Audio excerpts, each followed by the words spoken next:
The estate external environment's probably the size of 500 football pitches, including farms, sports grounds, main campus, residential grounds. It's a big, diverse portfolio we manage. The climate plan at the university is the most important thing at the moment. We all know the climate challenges faced by the world. So from a state and operations perspective, we try and lead by example to make sure we achieve net zero. We just completed the planting last Monday at Gair Wood, which was 66,000 trees. It's a collaboration across the university and with academic colleagues, partners in sustainability, the Wright forest, and obviously estates operations. A significant portion is going to be maintained for academic research. They're going to look at carbon and how that's captured in the trees and the soils.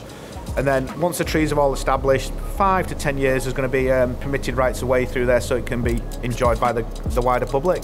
That's kind of the big project. And the next one is moving the fleet to zero emission. I think the target is 2027. Obviously that depends on how technology advances and can help us meet the needs of the business. The University of Leeds climate plan is at the top of the agenda as we look at developing and taking the state forward. Everyone needs to get involved to make sure Leeds as a city and region is net zero by 2030.